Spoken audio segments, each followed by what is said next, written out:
আল্লাহ তার হাবিবকে দুনিয়াতে পাঠিয়েছেন। তার হাবিব আমাদের উদ্দেশ্যে বিদায় হজ্জের ভাষণে আমাদেরকে জান্নাতে যাওয়ার রাস্তাগুলো দেখিয়ে দিলেন। দুর্বল মানুষ শক্তিশালী হওয়ার উপদেশগুলো আমার নবী দিয়ে গেলেন। এই নবীর উপদেশ, এই নবীর দেখানো, এই নবীর কথা, এই নবীর আদর্শ যারা মানছে তাদের দাম বেড়ে গেছে, দুর্বল মানুষগুলো শক্তিশালী হয়ে গেছে। আজকে সেই শক্তিশালী হওয়ার রাস্তা পথ এখনো খোলা, আমরা সকলেই সেই পথে যাইতে হবে। কিভাবে যাব? আসুন সাহাবায়ে কেরামদের জীবনীর মধ্যে যাই। সাহাবায়ে কেরামরা এই নবীর পথ ধরে শক্তিশালী হয়ে গেছে, কারণ নবী যে দিক আমাদেরকে দিয়েছেন সবগুলির মধ্যে বরকত রয়ে গেছে। কিতাবে আসছে আমার নবী ভালো কাজ করেন, ভালো পথ দেখান, ভালো পরামর্শ দেন, এরপরেও নবীর পিছনে দুশ্মন লেগে আছে। আবু জাহেল, আবু লাহাব, উতবা, সাইবা, তাদের কোনো ক্ষতি নবী কোনোদিন করে নাই, তারপরও নবীর সাথে তাদের দুশ্মনী লাগাই ছিল। এক সময় সিদ্ধান্ত নিল মুহাম্মদকে মেরে ফেলবে। এতে কি আপনারা খুশি না বেজার? মুহাম্মদকে মেরে ফেলবে সিদ্ধান্তে পৌঁছল। কে আছো এই দুঃসাহসী সাহসী, কে আছো এই কাজটা করতে পারো? আমর বিন মুগিরা একেবারে গোয়ারের মতো লোক, দেখলে হেরে ভয় পায়, দাঁড়ায় গেছে, আমি পারবো, যাও তোমাকে অনুমতি দিলাম, অনেক পুরস্কার তোমাকে দেওয়া হবে। রওনা হলেন। যাইতে যাইতে 40 কদম সামনে বাড়ার পর আল্লাহ অসন্তুষ্ট হয়ে গেলেন। আমার হাবিবকে মারবে, আমি আল্লাহ তো রয়ে গেছি আমার হাবিবের জন্য। যে হাবিবের পক্ষে আমার আল্লাহ, আমরা যদি সে হাবিবের পক্ষে থাকি, বলুন আল্লাহ কি আমাদেরকে সাহায্য করবে না? কিভাবে করবে? আসছি সামনে। আমর বিন মুগিরা 40 কদম যাওয়ার পর আল্লাহর গজব নাজিল হলো। আল্লাহর কাছে দুইটা জিনিসের বাজেট করা আছে। একটা আছে বান্দার জন্য গজব, আরেকটা আছে বান্দার জন্য রহমত।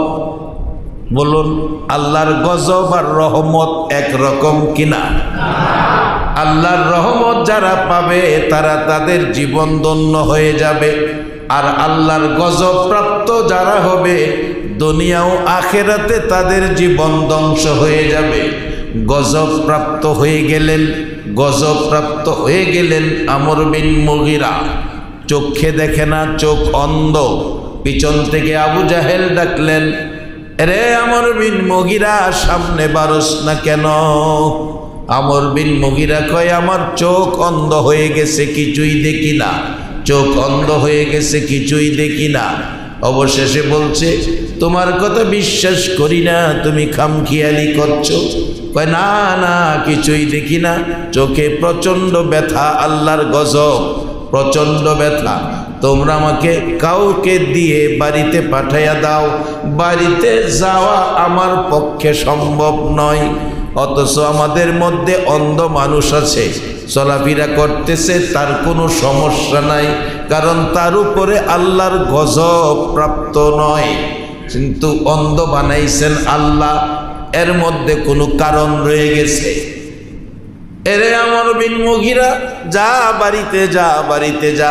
না যাওয়ার ক্ষমতা নাই, অসুস্থ, ব্যথা, অসুস্থ, একেবারে ব্যথায় অস্থির। লোক দিয়ে বাড়িতে পাঠাইলেন, চিকিৎসা শুরু হলো। 1 মাস, 2 মাস, 6 মাস চিকিৎসায় টাকা পয়সা যা ছিল সয় সম্পদ বিক্রি করে চিকিৎসা শেষ। গজব দিল কে? দুনিয়ার সকল মানুষ যদি চিকিৎসা করে, সকল মানুষ সাহায্য সহযোগিতা দেয়, আল্লাহর গজব থেকে একটা মানুষকে বাঁচানোর ক্ষমতা আছে কিনা? আমার আল্লাহ বলেন, রে পৃথিবীর মানুষেরা, নমরুদ ইব্রাহিমকে আগুনে ফেলাইল।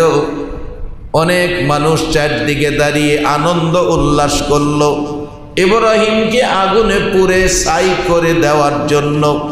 আমি আল্লাহ আগুনের ভিতরে ইব্রাহিমের শান্তির ফায়সালা করেছি। 40 দিন আগুনের ভিতরে ইব্রাহিম আলাইহিস সালাম বসে আছে। বলুন ইব্রাহিম আলাইহিস সালামের কোনো ক্ষতি হয়েছে কিনা? আল্লাহ যার পক্ষে থাকবে তার কোনো ক্ষতি হবে না, আল্লাহ যার বিপক্ষে যাবে তারে কেউ বাঁচাইতে পারবে না। বাবারা ভাইরা, চোখের ব্যথা চিকিৎসা শেষ, টাকা পয়সা শেষ, কাঁদতেছে আর কি আমার ওষুধ পাওয়া যাবে না। ছোট্ট একটা মেয়ে ছিল আমর বিন মুগিরা, মেয়েটা ডাকতেছে, স্বপ্ন যুগে দেখতেছে কে যেন বলতেছে, মা তোমার বাবার চোখের ওষুধ একটা ব্যক্তির কাছে আছে। এই ব্যক্তিটাকে, উনি হলেন আখিরি নবী, উনি মায়ার নবী, উনি দয়ার নবী, উনি হলো মানুষের ভালোবাসার নবী, মানুষের দরদি নবী। ওই নবীর পাও মোবারকের একটু ধুলি যদি তোমার বাবার চোখে লাগাইতে পারো, তোমার বাবার চোখ ভালো হয়ে যাবে। আপনাদের বিশ্বাস কি নবী পাকের ধুলি যদি কারো চোখে লাগে এই চোখ ভালো হইবে কিনা? একবার বলুন আল্লাহু আকবার। রে বাবারা ভাইরা, নবীর সাথে দুশ্মনী করে নবীর বরকতে বিপদ থেকে উদ্ধার হয়। যেই নবী আমার আপনার মতো উম্মতের জন্য মা নাই বাবা নাই গো, সব ব্যথা বুকে লইয়া 63 বছর জিন্দিগি একটাই নবীর কান্না ছিল, উম্মতি উম্মতি। জমি কেনার জন্য নবীর কোনো আকাঙ্ক্ষা ছিল না, একটা বাড়ি করার জন্য আমার নবীর কোনো আকাঙ্ক্ষা ছিল না, পেট ভরে খাওয়ার জন্য কোনো আকাঙ্ক্ষা ছিল না, ভালো বিছানায় আরামে ঘুমানোর জন্য কোনো আকাঙ্ক্ষা ছিল না। আমার নবীর একটাই আকাঙ্ক্ষা ছিল, কিভাবে উম্মতের জান্নাতি বানানো যায়। আরে দরুদ সালাম জানাই, দরুদ সালাম জানাই নবীজির দরবারে। এ নবী গো আমরা গুনাহগারে, বলুন দরুদ সালাম জানাই, দরুদ সালাম জানাই নবীজির দরবারে। নবী গো আমরা গুনাহগারে জানাই, আমরা গুনাহগারে, আমরা গুনাহগারে জানাই, আমরা গুনাহগারে। নবী গো আমরা আল্লাহ পাকার ফেরেশতারা নবীর দরুদ পড়ে তারায়, আল্লাহ পাকার ফেরেশতারা নবীর দরুদ পড়ে তারায়। ইমানদারে পড়বে দরুদ, ইমানদারে পড়বে দরুদ বলছে পড়ুয়ারে। নবী গো আমরা গুনাহগারে, দরুদ সালাম জানাই, দরুদ সালাম জানাই নবীজির দরবারে। নবী গো আমরা গুনাহগারে, নবীর দরুদ পড়ে যারা দয়াল নবীর আপন তারায়। নবীর দরুদ পড়ে যারা দয়াল নবীর আপন তারায়। শাফায়াত করবে নবী, শাফায়াত করবে নবী ময়দানে হাসরে। নবী গো আমরা গুনাহগারে, দরুদ সালাম জানাই, দরুদ সালাম জানাই নবীজির দরবারে।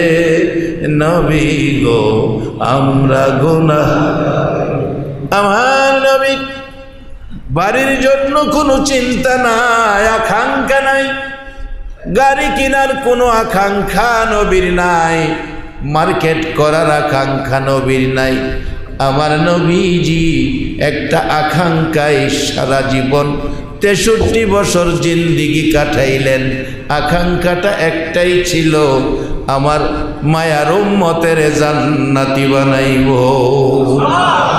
দুশ্মনের সাথেও নবী দুশ্মনী করে নাই।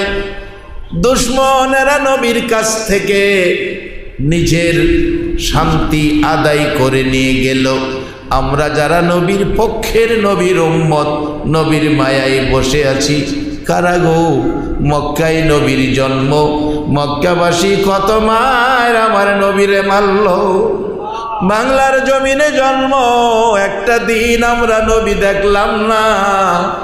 এই আমিন ভাগ চামেলিবাগের মসজিদে 12 দিন ব্যাপী নবীর মিলাদ মাহফিলে শরীক হইয়া নবীর পক্ষের নমুনা দেখাইলাম। ওগো মদিনার নবী, বাংলার জমিনে তোমার পাগলেরা বসে আছে। মক্কার যুবকেরা, মক্কায় নবীর জন্ম, মক্কাবাসী নবীরে মারল, মক্কাবাসী নবীরে মারল, মক্কায় নবীরে থাকতে দিল না, মদিনায় নবীর বাসস্থান হলো। আজকে আপনাদের উপস্থিতিতে বোঝা যায়, নবী যদি মদিনায় না যাইয়া বাংলার জমিনে আসতো, আপনারা কি আমার নবীরে ভালোবাসা দিতেন কিনা? যেদিন নবী মদিনায় ঢুকে কচি কচি বাচ্চারা, মেয়ে ছেলেরা, ছোট্ট ছোট্ট বাচ্চাগুলো নবীর চারদিক ঘেরাও করে নবীরকে ভালোবাসা দিতে যাইয়া বাচ্চাগুলো গান গাইতেছিল। আমার নবী খুশি হইয়া মায়ের ব্যথা, বাবার ব্যথা বলে, বাচ্চাদের ভালোবাসা দেখে খুশি হইয়া মাথায় হাত বুলাইয়া ডাকে, ও মদিনার ছেলেরা, মেয়েরা, মাগো মেয়ে লোকেরা, তোমাদের কথাও আসছে। ও বাচ্চা মেয়েরা, ছেলেরা, তোমরা কি আমাকে ভালোবাসবে?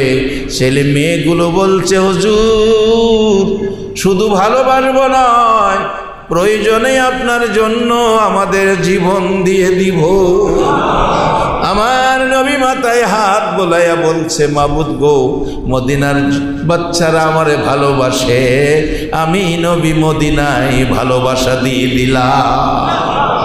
আজকের এই বাংলার জমিনে চামেলিবাগ মসজিদে নবীর পক্ষে মিলাদের আয়োজন যারা করেছেন, নবীর ভালোবাসা যারা দিয়েছেন, অবশ্যই আপনারা আমার নবীর ভালোবাসা পেয়ে যাবেন। নবীর ভালোবাসার মধ্যে বরকত কি? আসুন সামনে। নবীর সাথে দুশ্মনী করে আমর বিন মুগীরা নবীর পক্ষ থেকে নবীর বরকতের ভাগ নিয়ে গেল। আমরা যারা নবীর পক্ষে বসে আছি, বলুন আমরা কি নবীর বরকতের ভাগ পাইতে পারি কিনা? আমর বিন মুগীরা বলেন, ব্যথা আর কত সইব? মেয়েটা স্বপ্নে দেখে কে যেন বলল, তোমার বাবার চোখের ওষুধ আছে একটা জায়গায়। কোথায়? আখিরি নবী মুহাম্মদুর রাসূলুল্লাহ সাল্লাল্লাহু আলাইহি সাল্লাম, ওই নবীর পাও মোবারকের ধুলি মোবারক যদি তোমার বাবার চোখে লাগাইতে পারো, তাহলে চোখ ভালো হয়ে যাবে। মেয়েটা সকালবেলা উঠে বাবারে আর বলে নাই, দৌড় দিলেন। আমার নবী ফজরের নামাজের পর বিছানায় বসা। আচ্ছা, পাও মুবারকে কি এ অবস্থায় দলিবালি থাকার কথা নাই? বাচ্চাটা দরজায় দাঁড়ায় আর নবীর সুন্দর চেহারা দেখে বাবার ব্যথার কথা ভুলে গেছে।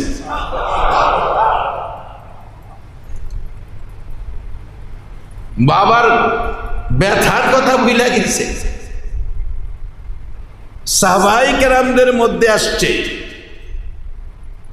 এক সাহাবী যুদ্ধে শহীদ, ছোট ছোট দুইটা বাচ্চা, বাবা মারা গেছে শুনে দৌড়াইয়া ময়দানে গেছে। যায় দেখে নবীজি পাশে দাঁড়ানো, নবীজি চোখের পানি ছেড়ে দিলেন। বাচ্চাগুলো আসতেছে দৌড়াইয়া। আয়েশা যদি জিগায়, আমার বাবা নাই, নবী গো আমরা কারে বাবা ডাকবো? নবী সিদ্ধান্ত নিয়ে রাখলেন, ছেলেরা যদি আয়েশা বলে আমাদের বাবা মারা গেছে, নবী গো আমরা কারে বাবা ডাকবো? রাসূল সিদ্ধান্ত নিয়ে রাখলেন এই বাচ্চাগুলোর বাবা আমি রাসূল হয়ে যাব। এই সিদ্ধান্তে নবী অপেক্ষায়, বাচ্চারা এসে বাবার লাশ এক নজর দেখে নবীর চেহারার দিকে তাকায়া বাবার লাশের কথা ভুলে নবীর সুন্দর চেহারার দিকে তাকায়া নবীর গান গাইতে শুরু করলেন। কিতাব লেখে কোমরে ধরে এভাবে কোমর নড়াচড়ি করে গান গাইতে শুরু করলেন। বাবার লাশ সামনে, নবী পায়া লাশের কথা ভুলে গেছে। আজকে সেই নবী বিদায় হজ্জে, বিদায় ভাষণ, শেষ ভাষণে আমাদেরকে কোন পথ দিয়ে গেলেন আসুন সামনে। এবার আমর বিন মুগিরা, সে নবীর দুশমন, নবীকে কতল করতে মারতে চেয়েছিলেন। মেয়েটা দরজায় দাঁড়াইয়া নবীর সুন্দর চেহারা দেখে বাবার ব্যথা ভুলে গেছে। আমার নবী বলতেছেন মেয়েটা অনেকক্ষণ দাঁড়াইয়া রইল, দেখো তো মেয়েটা কি চায়। একজন সাহাবী যাইয়া বললেন মা কি চাও? তখন তার বাবার কথা মনে হয়েছে, আমার বাবার চোখের ওষুধ চাই। ইয়া রাসূলুল্লাহ ওষুধ বলে চাই। মা এদিকে আসো, কিসের ওষুধ? নবী গো স্বপ্নে দেখেছি কে যেন বললেন আমার বাবার চোখে ব্যথা, অসুস্থ, চিকিৎসা শেষ, কোনো ওষুধেই ভালো হয় না, আপনার পাও মোবারকের ধুলি মোবারক দিলে ভালো হবে। এই জন্য আমি আসছিলাম আপনার পাও মোবারক থেকে ধুলি নেওয়ার জন্য, কিন্তু আপনার চেহারা দেখে আমি সব ভুলে গেছি। এই নবীকে একটাবার আল্লাহ যেন আজকের মেহমান সকলকে ঘুমের ঘরে নবীর সুন্দর চেহারা মোবারক যেন দেখায়া দেয়। এ ক্ষমতা আমার আল্লাহর আছে কিনা? আসেন কিভাবে দেখবেন এই রাস্তাটাও বের করব আল্লাহ যদি আমাকে তৌফিক দেয়। যদি স্বপ্নেও ইমানে মহব্বতের সহিত নবীজিকে স্বপ্নেও কেউ দেখে জাহান্নামের আগুন আরাম, কিন্তু আবু জেহেল মার্কা হইয়া স্বপ্নে না বাস্তবে দেখলেও জাহান্নামের আগুন আরাম। আবু বকরের মতো ঈমান আর মহব্বত লইয়া স্বপ্নেও যদি দেখেন জাহান্নামের আগুন আরাম। আমার নবী বললেন মাগো আসো পাশে, আমার পায়ে তো ধুলিবালি নাই, পরিষ্কার, তারপরেও বলছেন আসো। বাচ্চা মেয়েটা আঙ্গুলটা নিয়ে নবীজির পাও মোবারকে লাগাইছে।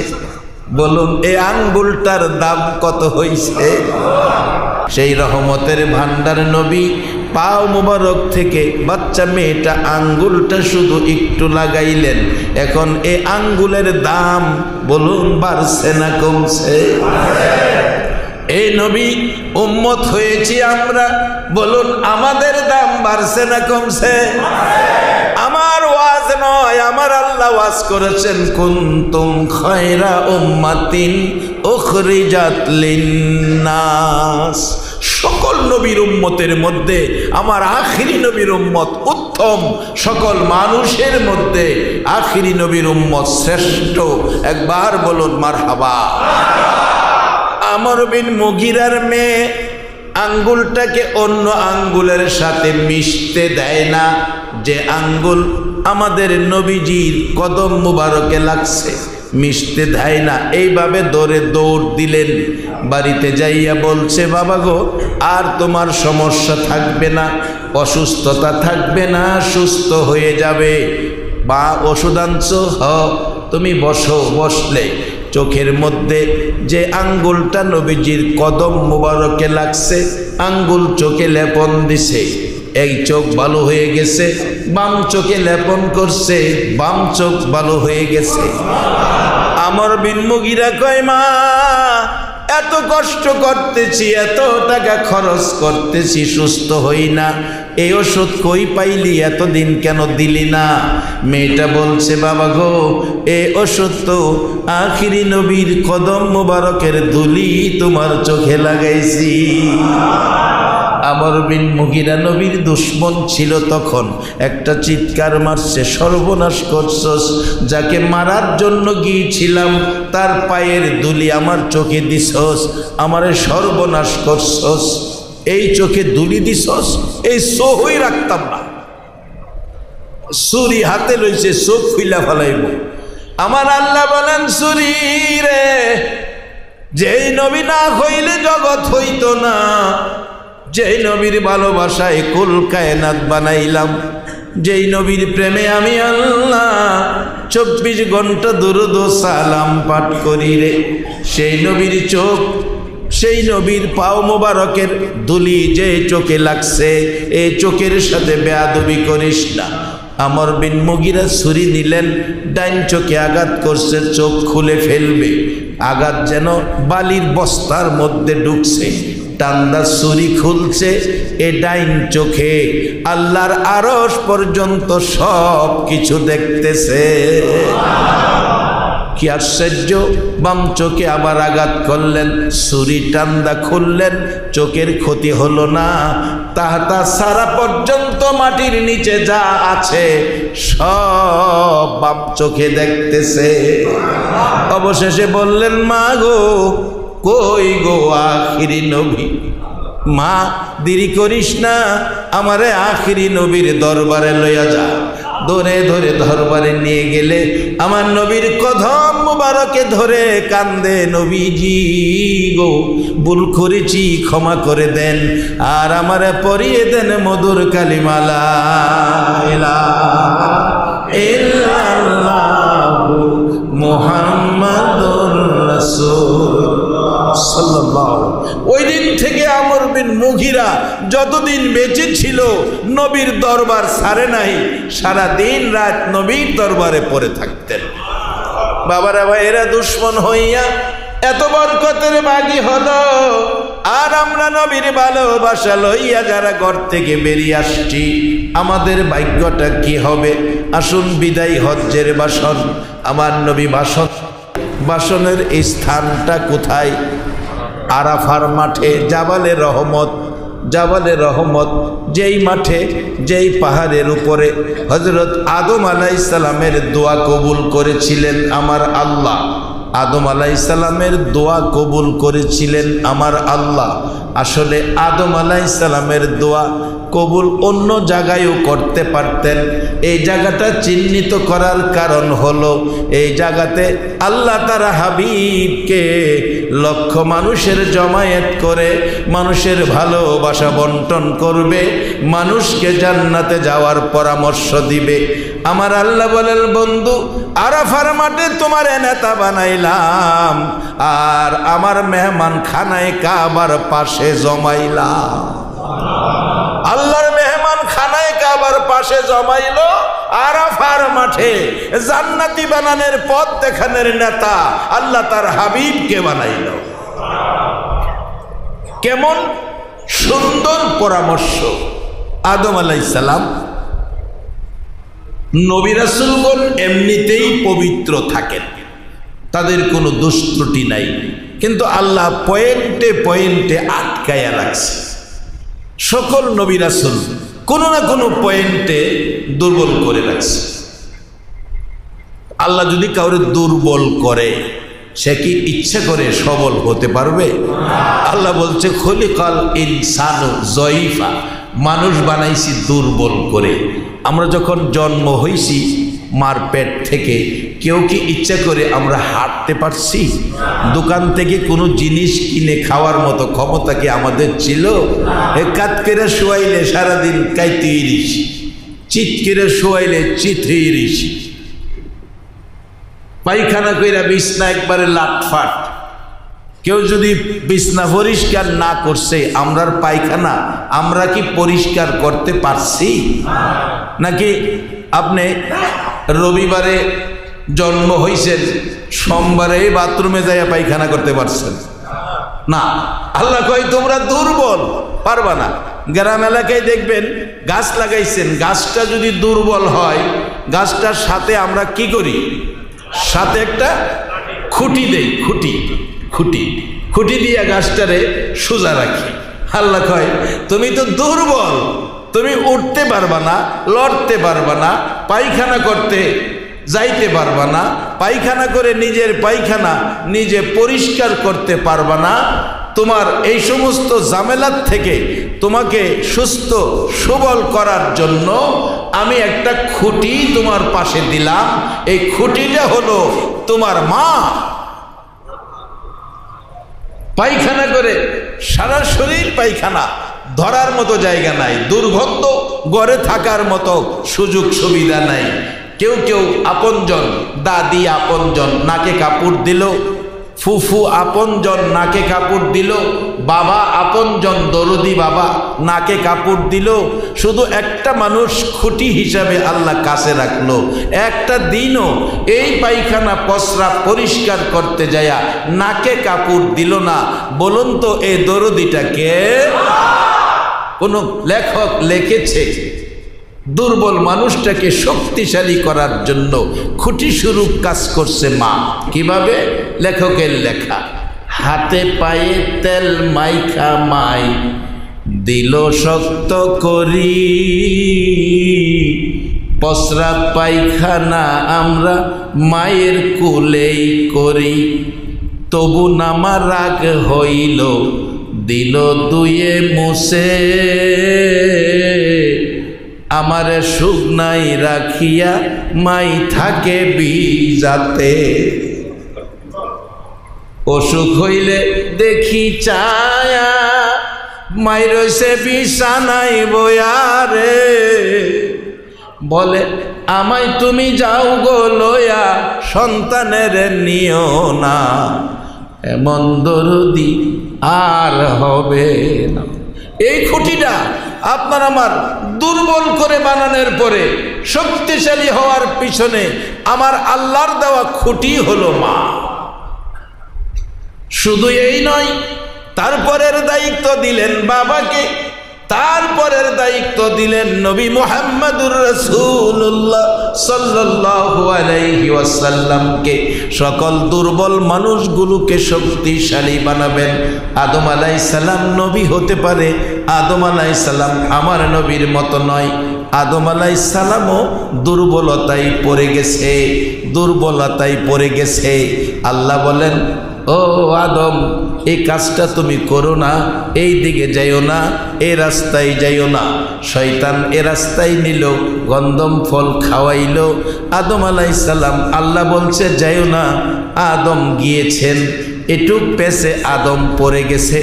আমার আল্লাহ তার কাছ থেকে জান্নাতি পোশাক খুলে নিয়ে গেছে, বেহেশতের থেকে বের করে দিয়েছে, মা হাওয়াকে তার কাছ থেকে দূরে সরাইয়া দিয়েছে। এইভাবে তার উপর 5টা বিপদ চাইপা গেছে।